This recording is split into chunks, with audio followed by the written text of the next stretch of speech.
안녕하세요. 반갑습니다.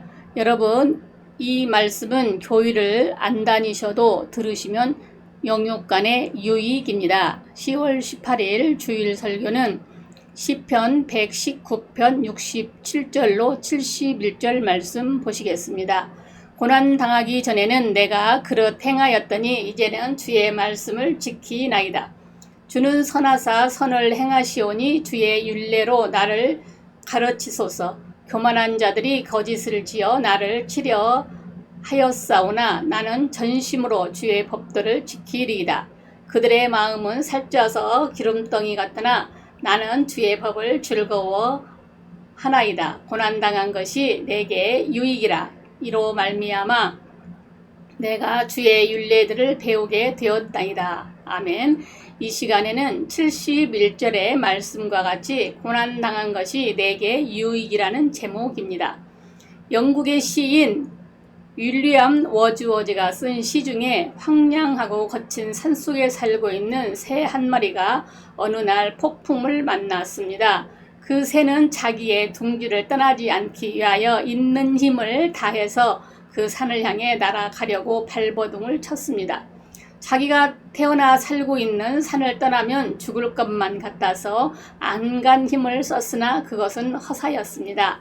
하는 수 없이 그 새는 폭풍이 부는 대로 자기의 몸을 맡기고 그 방향으로 날기 시작했습니다. 강한 폭풍을 따라 한참 날아갔습니다. 드디어 폭풍도 약해졌습니다. 그런데 그 새의 눈앞에는 푸른 초장과 멋진 숲풀의 아름다운 산이 나타나 있는 것이었습니다. 과거에 자기가 살던 거친 숲풀과 산과는 비교도 안 되는 훌륭한 숲풀과 산이 있었다는 내용입니다. 이처럼 인생길 가노라면 폭풍의 고난이 우리에게 오지만 진실로 그 의미를 알고 노력한다면 우리 앞에는 더 크고 영광스러운 것이 나타나게 됩니다. 고린도후서 4장 17절로 18절 말씀입니다. 큰 물이 일어나 쉬지 못하나 이 풍랑으로 인하여 더 빨리 갑니다. 한 찬송가와 같습니다. 그래서 본문의 다윗은 고난의 의미를 깨닫고 그 유익을 말씀하고 있습니다. 고난은 신앙을 배우게 합니다. 67절로 68절에 내가 주의 계명들을 믿었사오니 좋은 명철과 지식을 내게 가르치소서. 고난 당하기 전에는 내가 그릇 행하였더니 이제는 주의 말씀을 지키나이다 했습니다. 여기 내게 가르치소서 그랬습니다. 이처럼 고난은 신앙을 가르치는 학교 중에 학교입니다. 히브리서 5장 8절을 보면 그가 아들이시라도 받으신 고난으로 순종함을 배웠다고 했습니다. 지식의 배움을 가지고는 부족합니다. 고난을 통해서 깊이 깨닫고 체득한 지식만이 내 심령 깊이 산 지식이 됩니다. 고난을 모르는 사람은 하나님도 모르고 인생도 모릅니다. 그래서 예수님께서 부자는 천국에 들어가기가 어려우니라고 했습니다. 그것은 물질이 다인 줄 알고 하나님 앞에 나오지 않았기 때문입니다. 인간은 누구나 완악하기 때문에 고난이 필요합니다. 그래서 71절에 고난당한 것이 내게 유익이라. 이로 인하여 내가 주의 율례를 배우게 되었나이다 했고, 욥기 23장 10절에 욥도 나의 가는 길을 그가 아시나니 그가 나를 단련하신 후에는 내가 정금같이 나오리라 했습니다. 위대한 인물치고 고난 겪지 않았던 사람이 없습니다. 위대한 소설도 고난 가운데 쓰여졌고 베토벤의 운명이라든지 핸델의 메시아 등도 다 고난을 통해서 만들어졌습니다. 성경 다음으로 많이 읽혀졌던 베스트셀러 존 버전의 철로 역정도 고난 속에서 쓰여졌습니다. 야곱도 천사와 씨름하다가 환도뼈가 위굴될 때 비로소 하나님을 의지했습니다.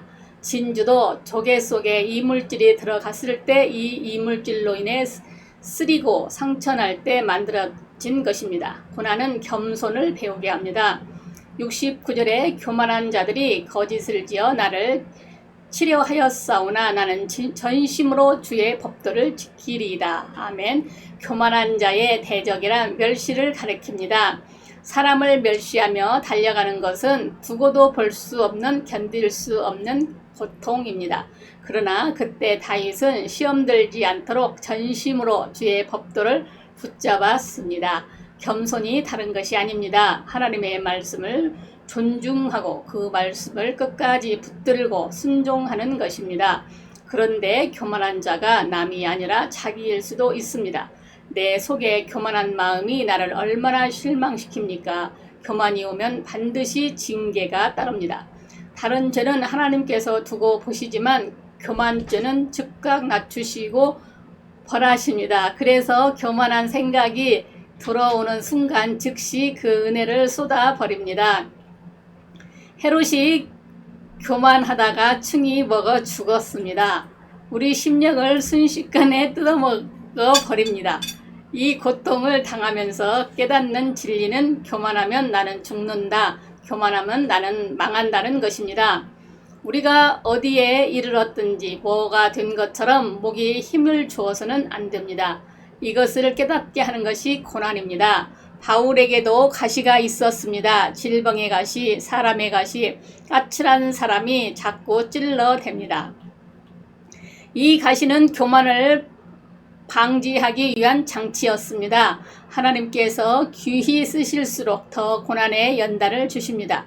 숨 돌릴 틈조차 주지 않습니다. 그래서 보라, 내가 너를 연단하였으나 은처럼 하지 아니하고 너를 고난의 풀무에서 택하였노라 하셨습니다.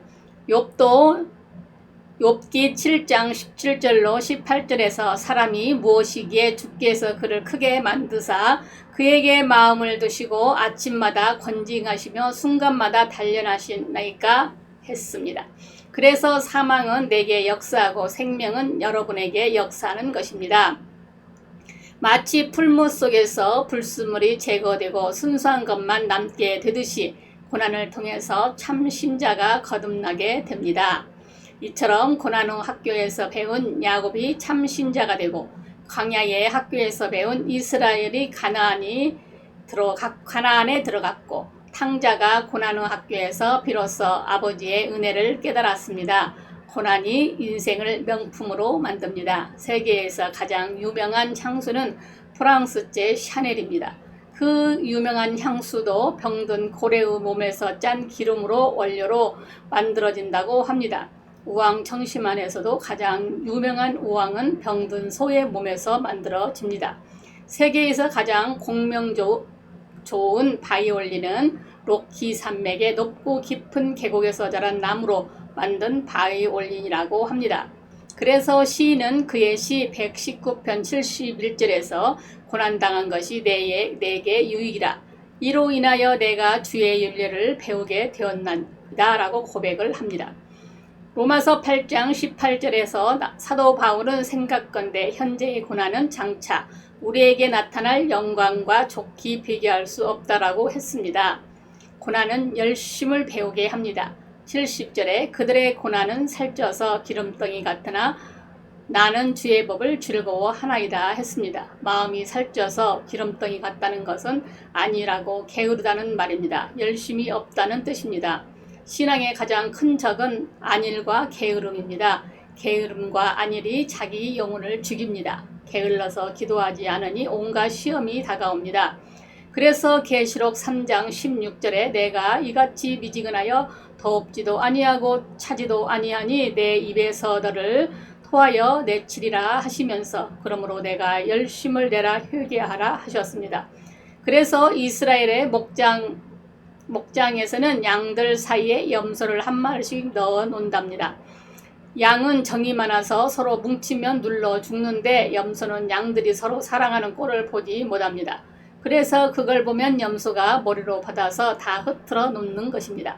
이처럼 우리가 잠시 방심하면 우리 영혼이 죽으니까 속상한 일 생기는 것입니다. 그래서 히브리 12장 12절로 13절에 그러므로 피곤한 손과 연약한 무릎을 일으켜 세우고 너희 발을 위하여 곧은 길을 만들어 저는 다리로 하여금 어그러지지 않고 고침을 받게 하라 하였습니다. 징계받을 때 깨닫고 더 열심 내고 더 예배해야 합니다.